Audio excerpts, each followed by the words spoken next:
Did you know New Jersey has a Hall of Fame? Well, it does, and it's quite impressive. And here to talk more about that is Kevin McGabe, who is president of the Carpenter Contract Trust, which is a major sponsor of the New Jersey Hall of Fame. He is also a member of the New Jersey Hall of Fame Foundation board. Yes. Yeah, you're a board member. So the New Jersey Hall of Fame, do you think most people know it exists? I truly do believe it's a bit of a secret that is becoming more and more exposed over the last few years because it's still relatively new. Legislation passed back in 2005, and the first class was in 2008, so here we are now in our 7th class. Now, I can pop off names off the top of my head who were probably in that first class. It had to be an incredibly impressive class in 2008. It speaks volumes to the broad swath of talent that comes from New Jersey. You're talking about an original class that includes Edison, Einstein, Sinatra, Buzz Aldrin, Bruce Springsteen, Harry Tubman, more of that, General Schwarzkopf. Wow. And then to think that there's a continuation of that talent 7 years later is something to behold. You know, and you look at class after class after class, and I'll get to the 2015 class Sure. in a second, but when you look at the class, you go, I didn't know they were from New Jersey. Yes. I didn't know that person was born in New Jersey. I didn't know that person had something to do with New Jersey. I think that's part of the learning experience, is it not? Very much so. People do not recognize the amount of talent that comes out of New Jersey from all disciplines of life in terms of business, philanthropic, sports, entertainment, literature, public office.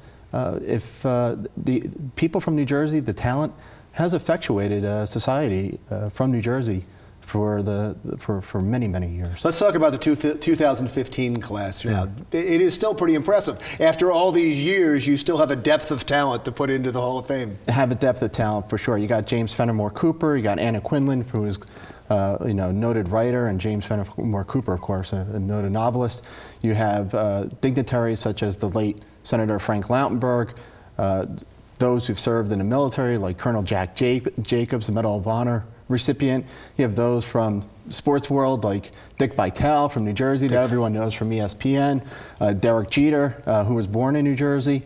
And actually, on a parochial level, you got, and it's topical because where we are today in Monmouth University and what's going on with the women's soccer team, Christy Ramapone, one of our own right here from the Jersey Shore. People here were very excited about that. Very excited. So the nice thing about the Hall of Fame is you don't have to go to it. It will come to you. Explain that. Very much so. Over the last 2 years, the Hall of Fame embarked on this initiative to have a New Jersey mobile museum, which was really created from a tractor trailer.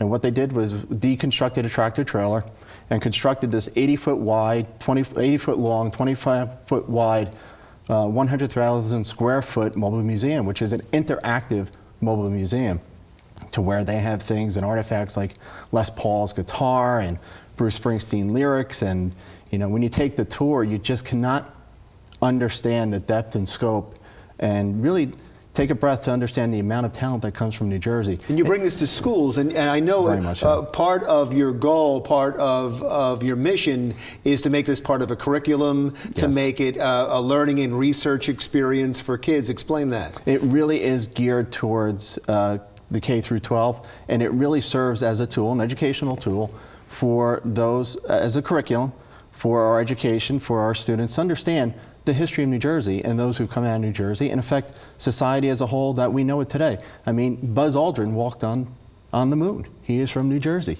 Einstein, Edison.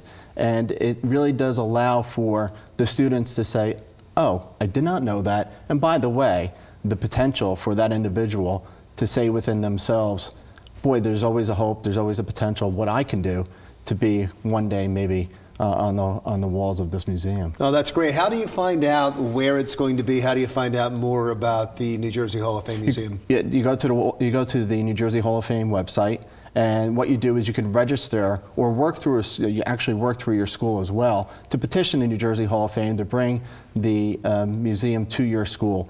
And I would urge that if you're going to do it, especially for the upcoming school season, to do it now during the summer, because believe it or not, it is filled regularly during the course of a week. So And you they just actually- Google New Jersey Hall of Fame Yeah, and it'll pop up? Correct. And that's the way to do it? And to that end, they go to different festivals on the weekend as well. You'll see it down at the Jersey Shore during the course of the summer.